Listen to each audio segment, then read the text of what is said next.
Welcome to the Bayou City Soccer Podcast. Whether inside or outside the loop, we are talking everything soccer in Houston. Y'all ready? Let's get it.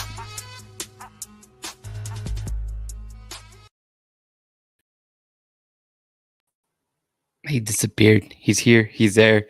How you doing, Houston? Welcome to another episode of the Bayou City Soccer Podcast. My name is Rudy Segura. Thank you guys for joining me. It's gonna be me. It's gonna be a quick show. I felt like we needed to go ahead and do one, even with our schedules being a little bit conflicting this week. But obviously, we have a game midweek, and then two big matches on Saturday, and then one on Sunday. So we'll get it started. My name again, Rudy Segura, here with you guys. I would love to invite you guys to listen to all our content on our YouTube page. So if you haven't already, you're probably watching this live on YouTube as Bayou City Soccer. Check out BayouCitySoccer.net. That's our website. It has all the articles to keep you up to date, and it has links to all our social media accounts, such as our Twitter, our Instagram. I think we have a threads out there. Did threads become a thing? I'm not even sure. But thanks again for joining me tonight, or whenever you catch this podcast, man. Glad that you guys are here to talk a little bit of soccer, man. So again, Joey unfortunately has a late work meeting. That's what happens when you work or live in New Mexico. And then I believe our boy Christian Putalias is out and about doing live. So again, just gonna try to get this episode done tonight. So this is where we're gonna get started. If you guys are watching, and if you guys have any comments, suggestions, questions, do put on the chat like you guys tend to do. I do have a couple things to hit on as I do this monologue all by myself. So let's just go ahead and start with Dynamo 2. So Dynamo 2 had a rough couple weekends, I would say, especially losing a very important lead 2-0 up against Ventura FC. They end up losing that game in penalties, and then they went to Austin and got tumbled by Austin FC2, who jumped up on the table. Austin got the best of them at 3-1. Good showing still by the guys. Obviously, they're getting a lot of those young guys getting a lot of minutes under the academy team, which is very important to see, and it's something we'll definitely touch on a little bit on what Onsat kind of mentioned in his I guess we call it a state of affairs for the Houston Dynamo, possibly. But yeah, overall, it feels like the team is playing very well when it comes to progressing.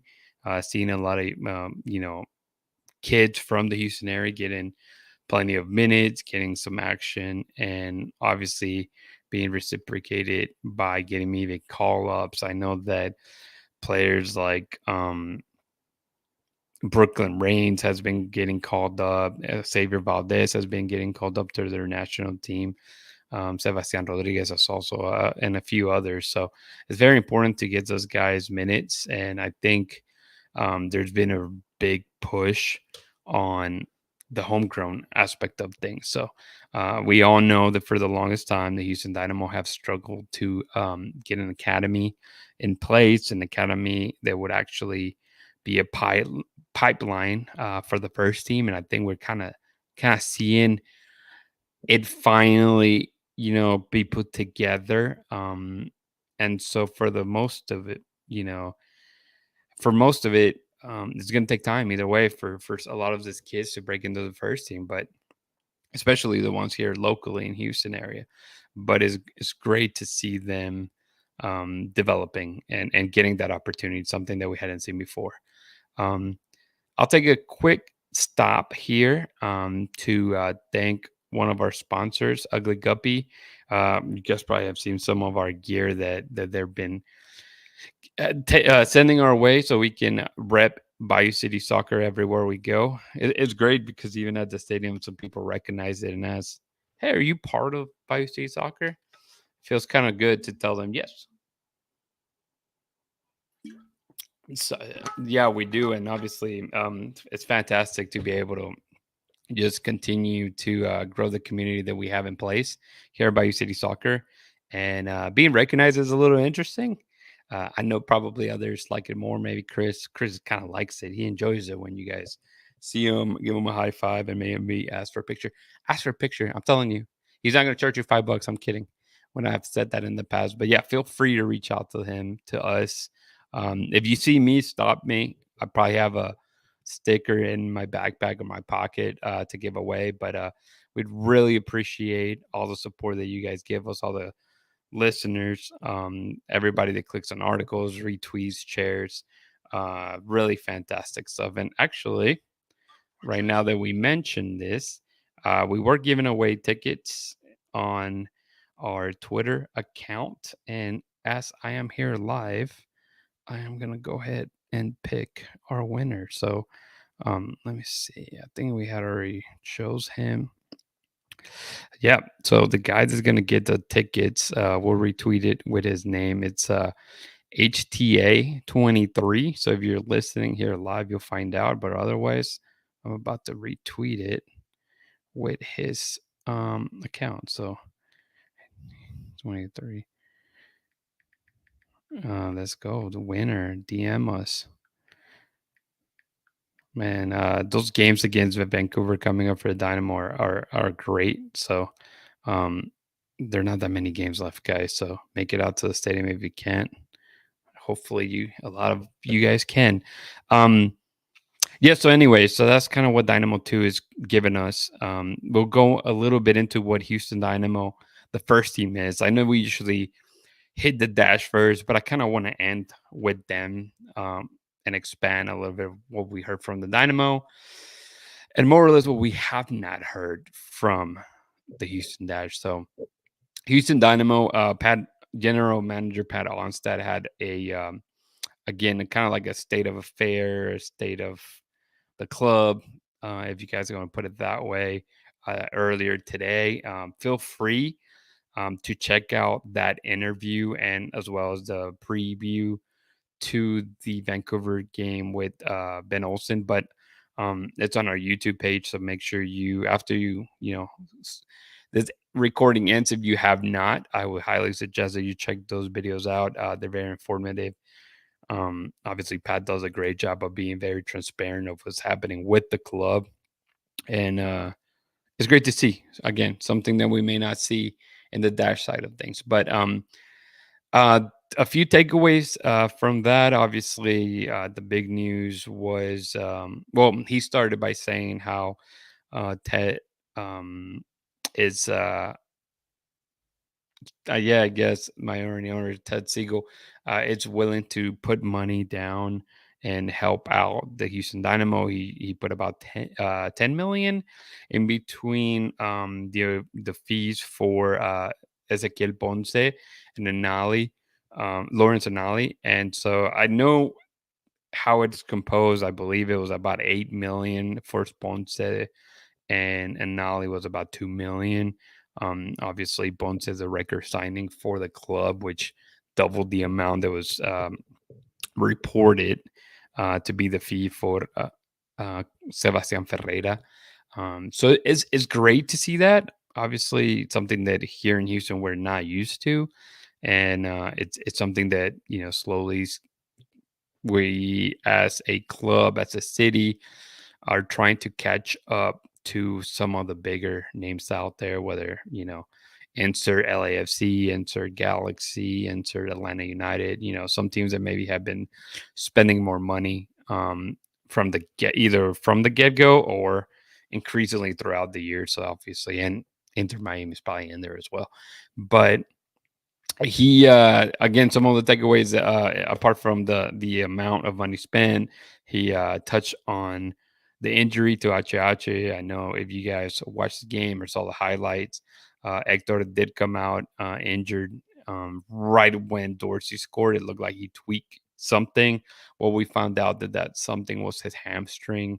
It looks like it's going to be a week-to-week injury. However, they expect for him to be, fully recovered and able to play 90 minutes in 2 or 3 weeks.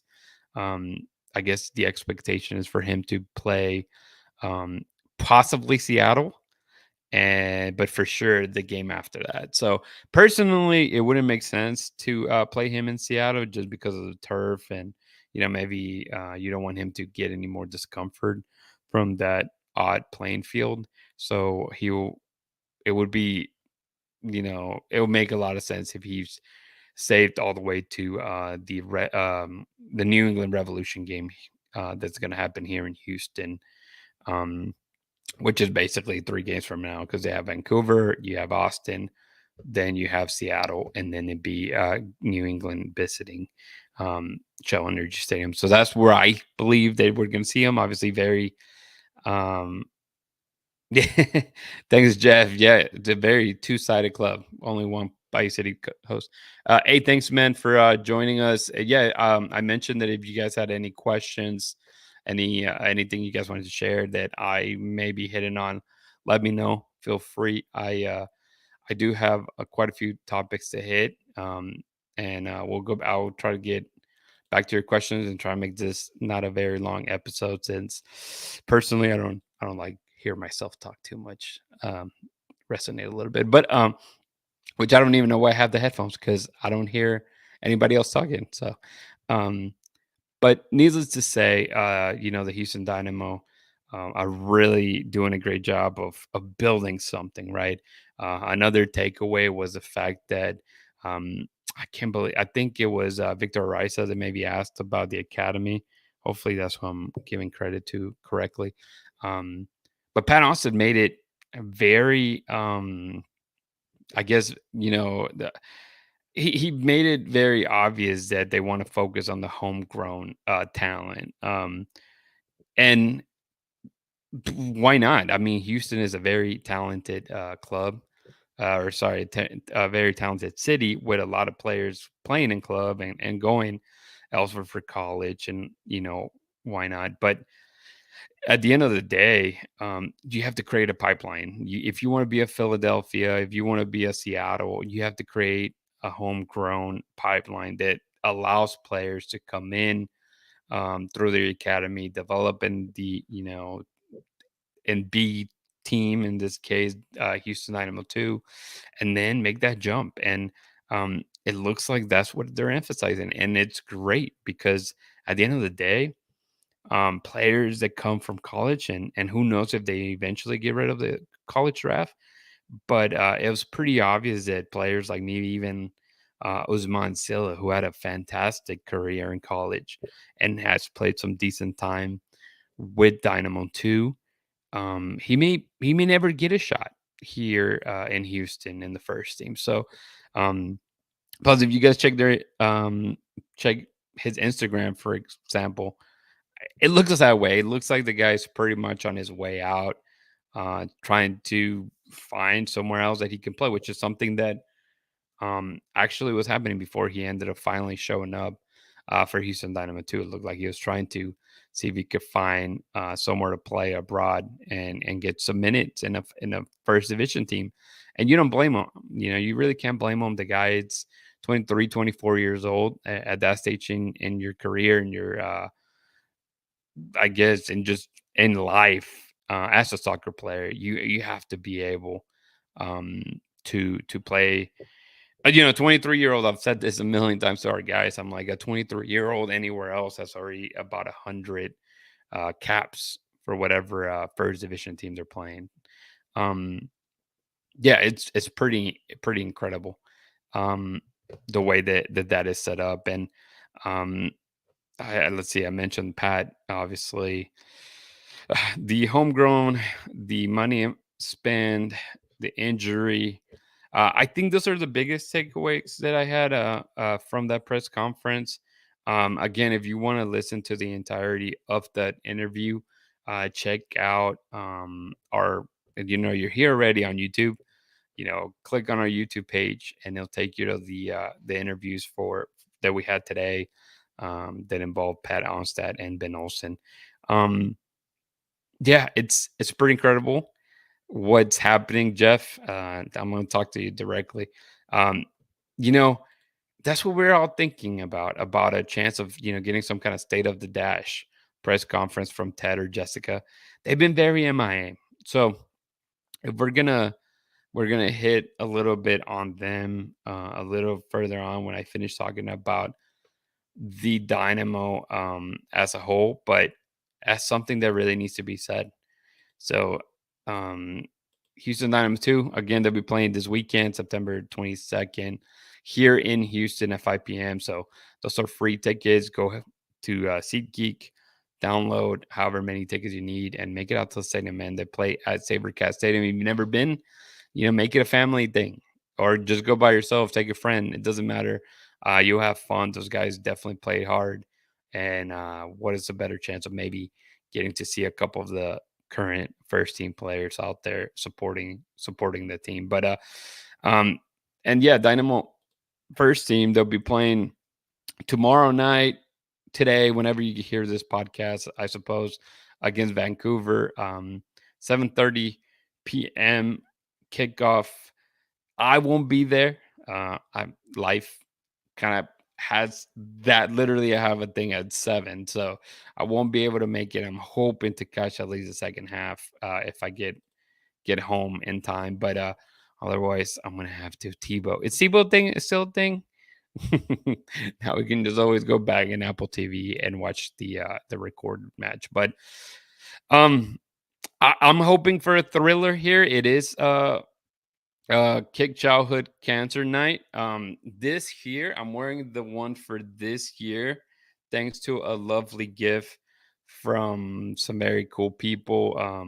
Obviously, I don't know if I want to say their name and get anybody in trouble here, but yeah, it's fantastic. Um, that won't be in trouble, but yeah, absolutely. Thank you so much for this gift. Um, I personally, um, I love the fact this nights are probably one of my favorites. Luckily, I have not. It hasn't impacted me directly, but it's something that I really, um, I guess I really want to help, those kids that go through such treacherous time in their life, and whatever I can do, especially now in the field of work that I am in, is fantastic to just make a little tiny grain of sand, tiny grain of salt into this thing to try to help cure cancer, man. Kick cancer ass, basically. So, yeah, no, thanks for sure. And again, they'll be wearing this. They'll be celebrating tomorrow. It's also not 7139, but they will have dollar hot dogs. So, if you can make it to the game, if you want a cheap meal, this is the time. This is the time to do it. Um, it's gonna be interesting. Yeah, Jeff. Out of state. Jeff, when since you're listening to me, when is the next game they're gonna be at? And it's it gonna be all the way to October, the Galaxy game? If so, man, let's get together sometime during that game and get a picture, so that way I can also get you some of whatever giveaways I may have on me, man. Um, yeah, so yeah, no, cancer sucks, man. Cancer sucks for sure. So anyways, that's just, I mean, Houston, the Dynamo are doing good right now at this moment. They're in the playoff hunt. I mean, they're doing very well. They've had so many points, and you would think to be already clinch a playoff spot, but that isn't not the case. Obviously, they'll be playing Wednesday night, and then they'll be traveling to Austin. That match, I'm planning to be there. Hopefully, Austin, I can get a green light from them, and I'll go and cover that game on Saturday night. So I'm excited for that. I have not been to the Austin or to a Dynamo game in Austin since they tend to be on Wednesdays for whatever reason. But this one kind of works out, and um, in a short span, we'll be covering 2 away games. So we'll go to the excuse me, we're going to the Austin game obviously this weekend, and in a couple weeks we'll be at the game in St. Louis. So we'll knock out two of those away matches and gladly cover the team on the road. So it should be a good experience. Yeah, guys. I personally, this match against Vancouver, I think it's going to be a tough one, especially without Ache Ache. Of course, everybody's gonna say, "Well, you played me weak," but at the end of the day, Vancouver did the same thing, and there's games are coming; they're not stopping, and then you'll get an international break towards the end, before decision day. But you have to claim as many points as you can on at that, especially at home because they've been very successful um, on the road, especially this year. Houston has, but for me, I think this has to be a win. I looking at both teams, there's gonna be a team like they've gone in recent matches with a lot of goals. I think 8 goals in last year away game, and then when they came back to Houston, I believe Houston won 2-0. And obviously, the last road game, which was when Ezequiel Ponce got his first minutes with the Dynamo, they ended up winning 4-3. So it'd be fantastic to get that many goals tomorrow, but obviously, always in the favor of the Dynamos at home. So I'm hoping for a win. We'll keep it at that. And then obviously in Austin, um, personally, as I follow the team and I am a fan of the team, I could care less for Copa Tejas. I don't know if any of my Houston fans listening to this will agree with that. Houston, Texas is not a cup that you put on a shelf. Hell, you don't put it on a Wikipedia page. So it really does not matter, man. Um, to me, I think the ones that matter are the big silverware, whether it be US Open Cup, Leagues Cup at this point, Champions Cup, and obviously MLS Cup, which Houston has two of them. And everybody here in Houston hopes that they race another one sometime soon. Oh, there he goes. Look at that. I'm dropping everything. Hey, this guy fell. So you got to believe that the Dynamo are going to win, right, Lasso? Yeah, he made an appearance. You see that? You got to believe, man. Um, yeah, I agree, man. No, agree. Agreed about Copa Tejas, but it will piss off the Aston fans. Hey, yeah, that's true. Yeah, I could care less, man. All right, so let's move a little bit. Again, I was hoping to make this a short episode since it's just me tonight.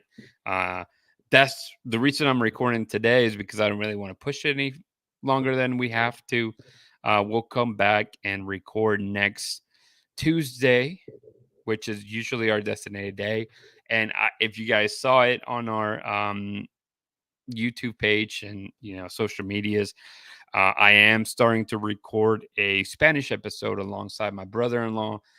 So we obviously trying to hit every audience that we can hit with the languages that we speak. So that's usually going to be on Thursdays when we record that. So tomorrow being a game day, it's going to be likely impossible to record. And Thursdays, I'm sorry, will be the time that we do the Spanish ones. And so then we'll get back in track next week, Tuesday nights. And depending if Chris can record on Tuesday nights and we actually may go back to Monday nights. It's interesting because we didn't do Monday nights because Joey couldn't do Monday nights and so on. But obviously we were trying to make it so we have as many of our guys available, um, which are usually here. So um yeah, anyway, so that's just kind of, I guess, a little bit of information on why the times have changed lately with our podcast schedule. But Chris uh does an absolute great job when he comes on, as well as Joey, which are us three are, I would say, the main host of the show. And we try to bring either Dustin or Manny to help us out when one of them can do it, or vice versa. But yeah, anyways, so let me take a little bit of sip of water. Yeah, I know. Craig's been excited. Oh man, Jeff, I bet your Spanish is better than most. So we're trying to trying to get that going. So yeah, the second part of the episode here is going to be about the Houston Dashman. What the hell's happening there? It just there's no transparency. I know you mentioned it earlier, Jeff, and I agree with you. Let me put this back up. Any chance we'll get a state of the Dash press conference from Ted or Jessica? Look, from I'm not a season ticket holder or a member of the Houston Dash, but I did know per Manny that being that he is one and Dustin that there was a meeting scheduled for I believe it was August 30th, and I don't know if it happened, and I don't know if it got postponed or just because of all these issues surrounding the Houston Dash and just all this. There's no better way to say it. The shit show that the Houston Dash have become as of late. This year, I mean, it looks like the potential is there. Obviously, Fernando Alonso coming, into the club. Um, Players that were brought in, just new phases in general, and it's just not at all that now. And let's see. Ted made it very clear when he brought the club that having the dash was a big. I agree. And that's one thing. Yeah, I got you, Barry.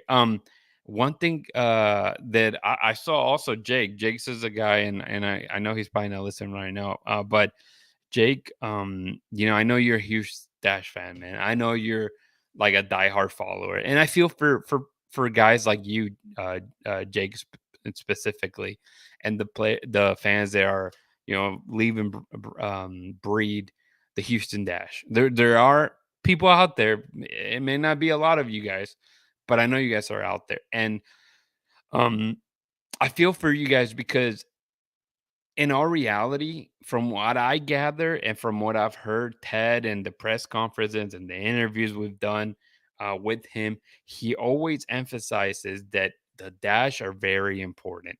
And I 1,000% genuinely believe that he is being honest. And he's being genuine, actually. It should have been the other way. Um, but but at the end of the day, I think that what's hurt the Dash are the hires on that side of things. Um, Jessica O'Neill becoming the president of the club after John Walker left, and obviously, being, or responsible for both of the clubs at the end of the day. I don't know if that's been a great thing. Hiring Pat Onstad is fantastic. He's obviously a guy that knows the sport, played in the league, and then they bring another guy that knows the sport, played in the league like Ben Olsen. Things are working, things are going great. And at the end of the day, on the other side of the club, that's why this club or this episode's the two-sided club. Be the dash. They don't see any of that. Let's see. We said Theo stats today on Twitter about how many games the Dash have had with it. It's crazy. So one of the things that I mentioned is whenever they hire Fernando Alonso, and you guys can go back to some of those early episodes, and I mentioned, actually I can't remember if we actually made it into our predictions. If you look up I guess preseason predictions for the Dash, I think I mentioned that Fernando Alonso wasn't going to be the coach, and in a way I was kind of saying it jokingly, but at the same time, kind of realizing like everything that was being in place. I just did not feel that Alex Singer was going to be able to do the job she needed to do, just purely on the lack of experience. Yes, she had been an agent for players, and obviously she was a professional player herself, but it was new territory. I just didn't think it was going to work. And then Alonso, coming from Celtic, and being, the top team in a small league that most of the, teams and players in that league are playing mostly as a hobby, if that makes sense. Like most of them have to have a second job or a third job to be able to play. And yeah, I mean, I guess Dustin would call it a farmers league, right? It was just, you're the top team. You're gonna have the best resources. You're gonna beat the living crud out of everybody that you play. And when you step into the dash, it's the opposite. Have been the bottom of the table. They've only made the playoffs one time in their history, which is not great, guys. Okay. You've been in, your team has been alive for 10 years and you've only made the playoffs one time. That's ugly. That's You shouldn't be able to do that. Even if you try, like that, there has to be a way that you sneak in. And for them to only do it once, it's incredible. It's ridiculous. And so long story short, to what you're saying, Jeff, the fact that every season they start with this high potential, and then somehow their coach is missing and an interim is thrown in there. And it just feels like there's no, um, I guess, plan of action, if that makes sense.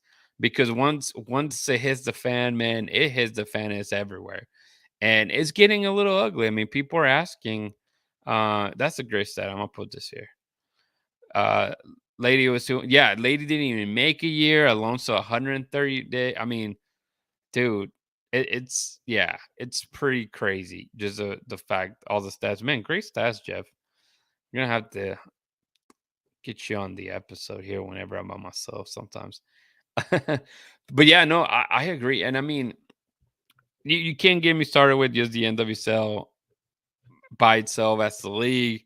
I think it's just there's a lot of intricates when it comes to the league itself, and which makes it difficult for a lot of the coaches that maybe don't have the experience dealing with the women's league team and the league. It makes it difficult, right? I feel like coaches like Clarkson that obviously found success, look like good coaches, but somehow they get X, and it is what it is. We don't know the extent of it, but they're gone, and so forth. And Sam Leite, you could tell that the team didn't want them. I mean, and when I say the team, the players, you never really saw anybody talking to him. You knew it was a matter of time before he was gone. And defensively, he did a heck of a job with this team, right? Um, and then you take Fran Alonso most recently, makes it, sound that, oh man, we scored like 90 goals in my league last year, so we're going to score a bunch of goals. And the Dash are one of the worst scoring teams in the NWSL and defensively, which makes sense, right? If you're scoring more goals, you're prone to get scored on more. But you just getting scored on. I mean, 32 goals. You're like bottom, I think top four from the bottom of the table on that. And then you've only scored 13 goals. That's not going to get you far, man. And when you have players like Ordonez, right? Like Diana Ordonez, that they put a lot of bank and getting it right. And I think that's kind of what ended up hanging um Alex Signer career here in Houston, was just putting all her eggs in one basket when it came to Maria Sanchez and Diana Ordonez. And clearly it was the wrong choice. I mean, Maria Sanchez right away mentioned how she wanted to leave. And that's another thing, the transparency. Again, transparency we've seen from the other side of the club with Pat, with Ben. Yeah, there's things that they may not mention and they want to keep to themselves because they can't. But even after the fact, they're pretty honest. I mean, or if not, the best thing that you can say is, what, we haven't heard anything, or what, that's something we don't touch about. But I remember that they asked Fran Alonso about Maria Sanchez, and asking, the rumors of her asking for a trade, and he denied it and said how she was so happy, she's never said this. And then what happens? Maria Sanchez just blasts them, and on social media, saying like, I've been telling them for like 2 months, then I want to get out of here. So things were just not getting done correctly with Fran Alonso and Alex Singer. And who to blame? Who knows at this point? Because you don't have either of them, right? It is not fair for Rick Clark what he's doing. He's doing his best. I mean, you could tell that the season was over, a month ago. By leagues or not leagues, but by their summer cup, it was over. They weren't really looking at getting any more players. They weren't bringing anybody else to help the team. Um, they just left everybody out to dry. They got rid of players that wanted to leave, like CC Kaiser or Courtney Peterson, or maybe they didn't want to leave, but they had some bargaining value trading them. And then obviously they've signed some players. They have a high ceiling. I think pretty much everybody that they've signed, I could see them potentially being um, key pieces for the team in the coming years, whether it be Jane Campbell, Jacobs, Nilsson, Olivieri, Putingham. There's quite a few of them. And then obviously maybe Michelle Eloise. I don't know about her anymore. She's so hit or miss. It's kind of interesting because obviously she's been seen time over Ordonez and they've been flip flopping and none of them can really um get true chances on goal. Ordonez have scored a few goals, but that's what you expect from a a scorer or a true number nine, and she does. I mean, but in reality, is what 7, 8 goals in 2 seasons enough? I don't think so. I don't think so. And you obviously hope that they can build around. There's quite a few ladies out there who are probably won't be back. I mean, I don't want to go through the list today, but if I remember correctly, there's players like Andressa that their contract is up, and it's I don't see her coming back. I'm trying to see if I can pull up the list, but there's a few of them that I just don't see them coming back. Um, and let me see. Let me see if I can find it. I know oh, here it is. So obviously the list had and the list was brought on by I believe the WSL Players Association, and at this time when the list came out, there's a few names that where players they were certainly going to hit free agency. I believe none of them have any type of um, club options, but obviously Michelle Loisa got re-signed. Andressa's one that is lingering here, and I don't think she's going to be here. Uh, Maddie Asen, I don't think she's getting signed. Chappie, man, Alicia Chapman. I don't think she comes back. I don't see it if this is something they're going to try to do and hit a big reset button. And a lot of these players that I would consider club legends, we probably won't see. And again, this goes even back to who the hell is doing these decisions. Is it Jessica O'Neill by herself? Is it this um interim GM? They have not said a word about him. There's just no transparency, and that's what makes it very difficult to follow the team, to care about the team. But again, I don't think that's Ted's jobs to do, right? A lot of people are maybe bashing, well, Ted Siegel is not putting the money where it needs to go with the dash, or he doesn't care about the team. I think he cares. Jeff, you mentioned it earlier. I think he cares. Every time that I hear him mention anything about, in interviews and people just focus on the dynamo, he mentions how the dash are there too. We're trying to make this a better team. And again, it goes back to just making the right hires. I think if you have the right people having, the right decisions, then possibly. And yeah, and so Eric Ostruck is the interim GM, but again, it hasn't even been official yet. This is all information that we've gathered from other media sources, and hell, even I guess Dustin seeing the guy there at a dash game, so we know he's there working. But why can't they make it official? Why can't they just say we have an interim? Is it because it's an interim and there's so many interims with the Dash organization? I just don't understand. But yeah, again, going down the list of the players that I don't think are going to be back.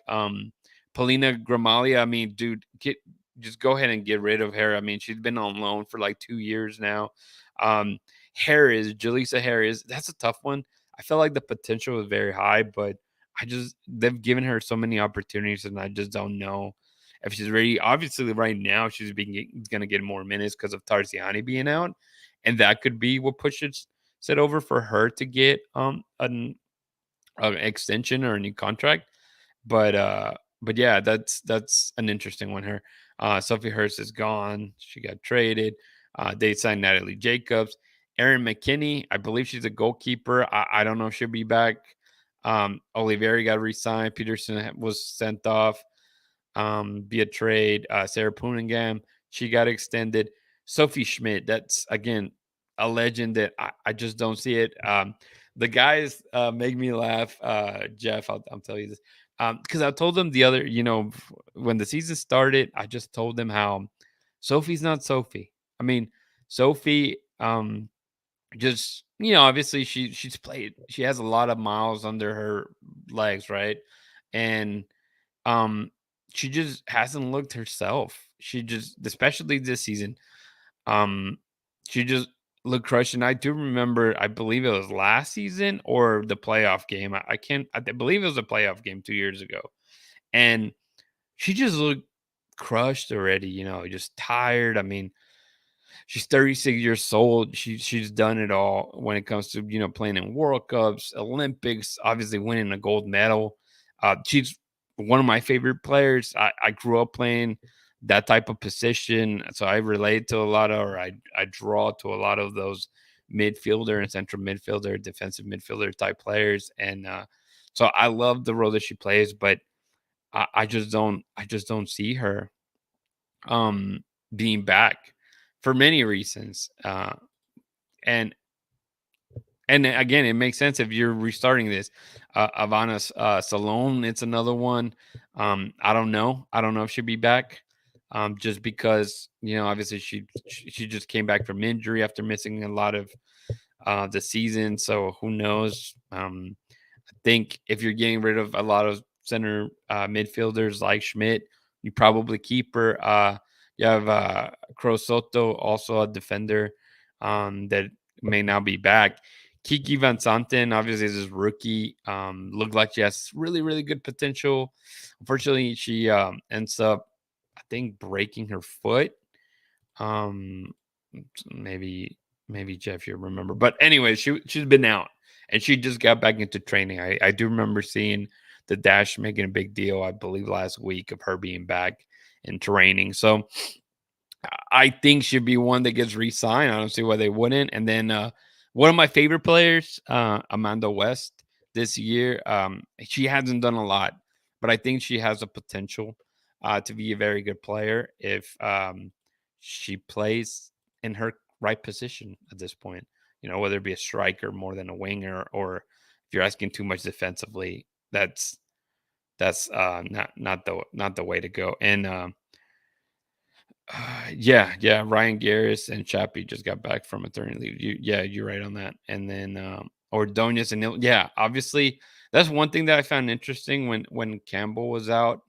They kept sharing um the armband, and it was between Ordonez and Jacobs, and I found that interesting too because usually you it's pretty set on who's the vice captain is, and for them to not even have that down, that was a big red flag, which obviously that happened about 2 months ago from the Summer Cup, and it just keeps prolonging, man. So I don't know what they're gonna do. I'm hoping that we um are able to get some information, whether it be Jessica O'Neill, which she seems like a great person.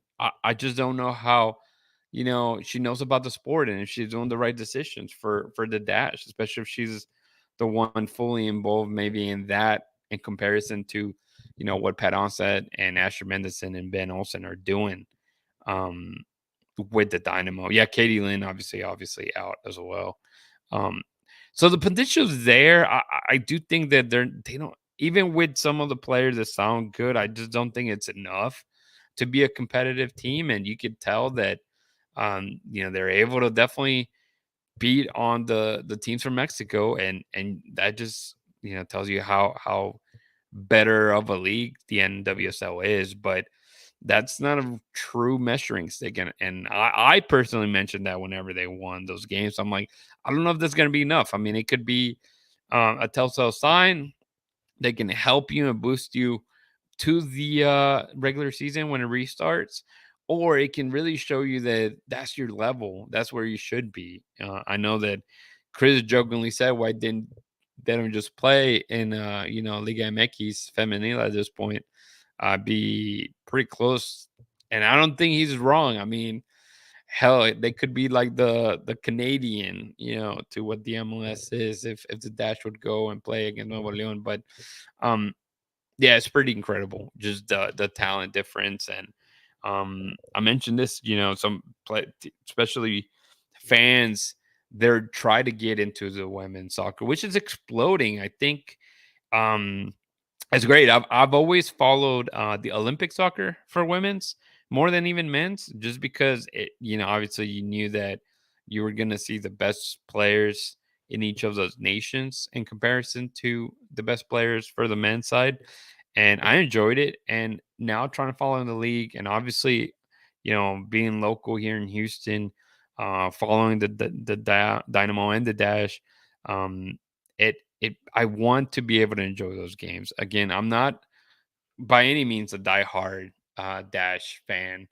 but I know enough, and I want to see more of them instead of always seeing them get shoved around and just getting dismantled. And it just seems impossible. I think people were thinking maybe, there's 10 games left, there's 30 points there.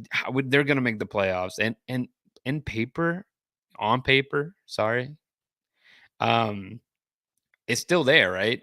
They could still make it, but why would it matter? You would not want to see them in the playoffs.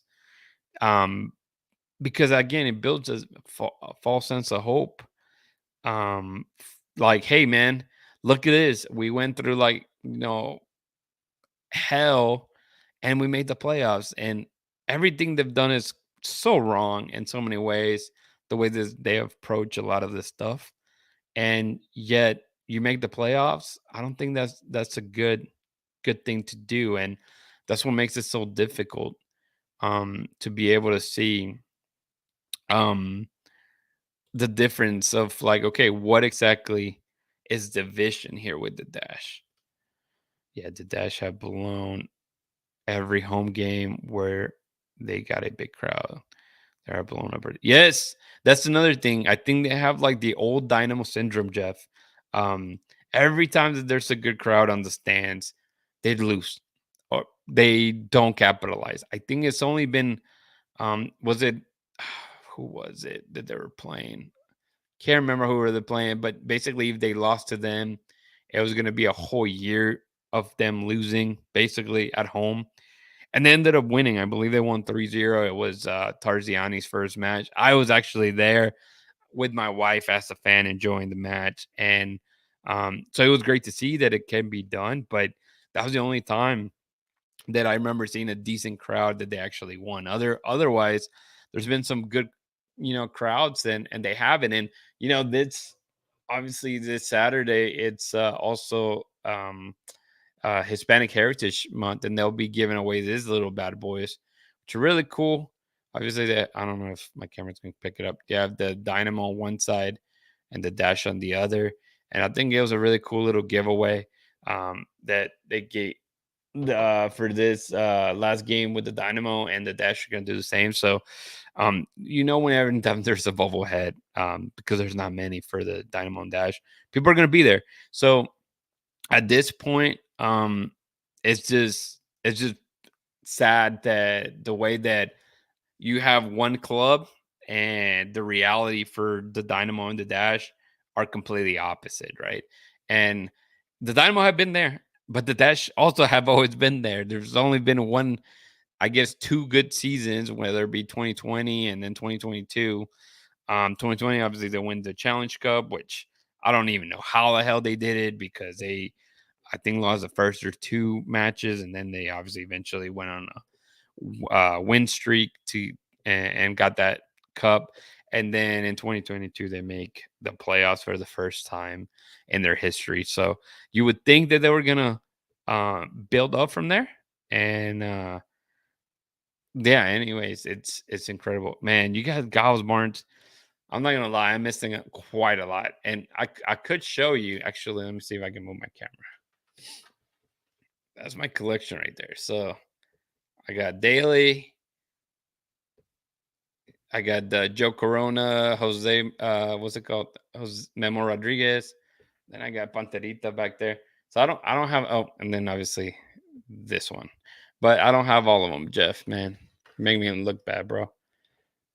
I'm trying to, and actually today I put them up because since I left my old job, dang it, now my camera's gonna be ejected. Since I left my old job, I had taken everything off. Yeah, joke around. No, I think I told that jokingly to Memo, and I don't think he found it funny. I thought we were cool, man. It was a good joke. Um, but anyways, yeah. So, um, yeah. But anytime that there's a bubblehead or anything like that, like those giveaways that don't happen all the time, usually there's a good crowd. There's a good crowd this weekend. Not a full house, and that's something that been the Dynamo are playing well, man. Why aren't people showing up? I don't know. I mean, it gets to the point that you have to win silverware, and the more you win silverware, you the better chance you have. And obviously, it doesn't help when the Texans are doing good, the Astros are doing good. Um, you can't have that's a lot of money for people to spend, man. And to an extent, I believe we are a soccer city, and here at Bayou City Soccer, we're doing our best to try to get as much content and just grow the community of soccer and get more people in the fans because we know there's a lot of EPL fans. We know there's a lot of Serie A fans. We know there's Bundesliga fans. There's Liga MX fans. There's so many fans. It shouldn't be so difficult to field a 22,000 seat stadium here in Houston, and one of the biggest cities in the U.S. But here we are. Um, you know, who knows? Who knows? But we're gonna try. We're gonna try. That's for sure.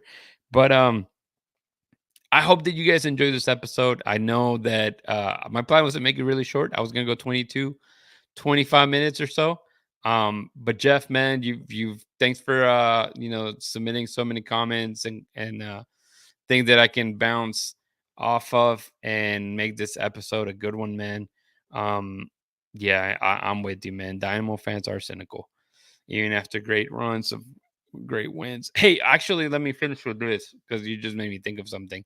The hype of H, I think, brought an influx of a lot of Liga MX fans when he arrived. And he is in a club option. And from one thing that you probably, if you check out the interview with Pat Onstad, it doesn't bluntly say it, but what he says makes it sound like maybe Ache won't be back next year. So it's really up to Ache. I'm assuming they're gonna try to see if they can bargain, obviously, a lower contract.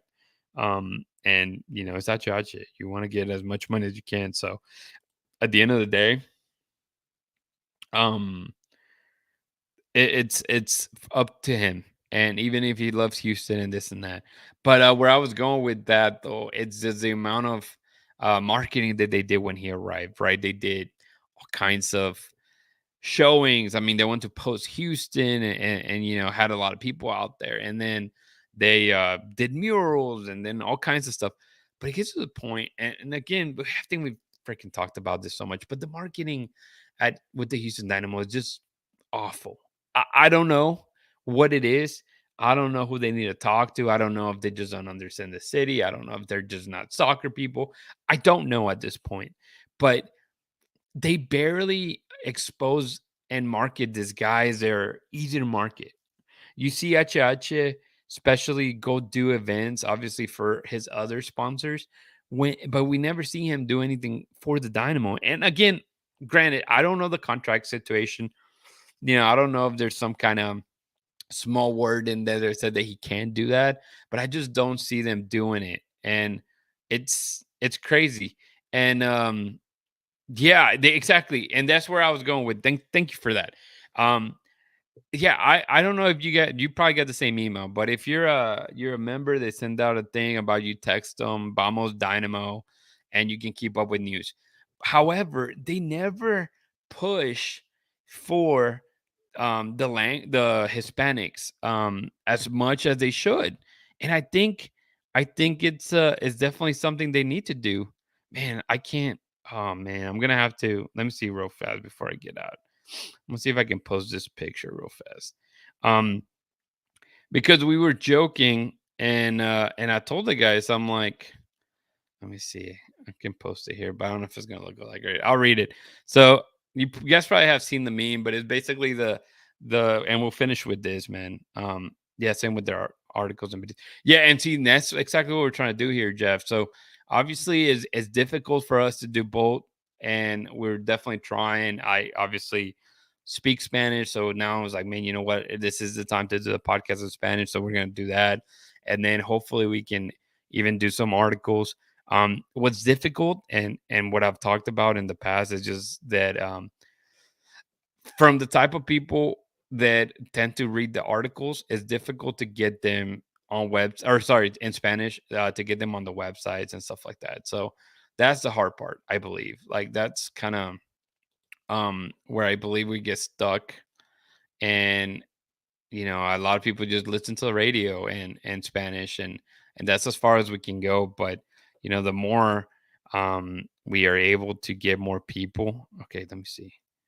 Can I extra? Dang it. Okay, give me a second. Give me a second. Let me see if I can upload this file real fast. Oh, lame. Really? Okay, give me a second. Yeah. So obviously, anytime that you're able to get the oops, sorry, that you can get more of the Hispanics or that culture that really really loves the sport and is just ingrained in them. I just don't understand why they don't, and that's really the hard part, to kind of understand why they don't. Like I understand that just seeing it from the games that get played here, whether it be the Gold Cup games, right? You see how Guatemala fills up the stadium, and how El Salvador fills up the stadium, and when nations come and visit, I understand is one thing, but yeah, I don't understand why they just don't devote more times to drive it in. Yeah, the Ports Natures is trying to do a good job. I know that they do the dash because they can't really do anything with the dynamo. But even then, I think they're struggling some to get it going. So this is the image I had made. Let me see if I don't know if you guys are gonna be able to read it, but I uh I was jokingly telling the guys, I'm like, have you ever seen this meme? And I know you guys probably have if you're looking at social media. And it basically is like the manager being mad at his employees and asking for stuff. So I put um, the team is playing very well this season, but the stadium continues to be empty. How can we get more people in the stadium? And put it as like, let's market the underground rappers. What about more luxury seating? Maybe we should reach out to the large Hispanic population. And bam, the dude gets thrown out the window. Like that's legit what I feel is happening, man. It's just I just think they're alienating the market that they really, really need to hit. And this shows it. I mean, you see how many um uh, I I think Dustin was the one that made a big point of it. Whenever they did one of their posts this weekend regarding Independence Day, right, for all the Hispanic Heritage Month, I think within maybe 40 minutes they got like 1,000 likes, which is incredible for I don't think the club ever gets that many likes that quickly unless it's like something humongous, and obviously it doesn't happen often. So I just don't understand. I think they're just overthinking it. I think they're just not doing the gritty word, and going to a fiesta, or I mean just locally, right? Kroger, Fiesta, whoever you're able to make some kind of partnership, whether it be HEV, Mi Tienda, whoever is your sponsor, um, go and make a thing that you go and you show up to those games. I'm trying to see which one it is. Here it is. I'm saying Dustin was the one that pointed it out. I'm like, dude, that is crazy. And I'm trying to see if I could see how many posts is it. All right, I know I'm just ranting at this point, guys. Bear with me. I think. Oh, here it is. All right, so check this out. If you go into the Dynamo, and 5 days ago they posted para el país y el club, which that's wrong. Clearly, someone used Google Translate. Celebra Noche Latina con nosotros este fin de semana, and all they did was pictures of you have Coco, and they're all tagged. You have Coco, you have Ponce, HH, Ferreira, Arthur, Escobar, and Mikael in this post. They're up to 3,500 likes. That is like 5 times any of the regular accounts. Isn't that crazy? I mean, just for posting these guys and Independence Day, they didn't use any hashtags. Obviously, some of these players put it on their social media, but it's just incredible that they're just like not seeing it. Something we've talked about before, and here at Bayou City Soccer, the way that they um, can really take advantage of the people in the community, like you mentioned, Jeff. Latin community that they love the game of soccer. And if you take any international games, like hell, like Colombia, Argentina, if you can get out of those 70 something people that were here, you can get 1,000 of those people to come. You tell me you can't get 100 of those people to, I mean, there's so many of those games, man, that I just think it's incredible. And yeah, they're just not doing it right, man. I don't know exactly what the issue is. I just hope that a lot of this stuff I know falls on deaf ears. Um, but if someone is listening and someone needs help doing it, man, a consultant role, man, at this point, think outside the box. Don't let pride get in the way and think that you know how to do it when maybe you don't know the culture, you don't know the city, or you don't know the sport. And it's okay. I think it's important though. There's a lot of the guys that work for the Dynamo. They are local guys, and I hope they're getting input, from those guys. And don't get me wrong, we talked about the whole chop and screw and that vibe, and I understand it. It's a part of the city, but I just don't think is um the correct not the demographic, but the correct part of the city they're trying to hit. Again, there's there's just so much soccer loving fans out there, and especially Hispanics. They just give them a reason to make it and check out the club, right? So anyways, that's my rant. I said I was going to be a short episode, man, but thanks again for being here with us at Bayou City Soccer. Again, make sure to check out all our social medias at Bayou City Soccer on X, Instagram, YouTube. Um, if you haven't already, please subscribe to the YouTube page. Help us, by liking and commenting on those videos as well. I personally take care of the podcast, so man, it will go a very long way if you guys can give us, a review, whether it be just 5 stars or 1 star.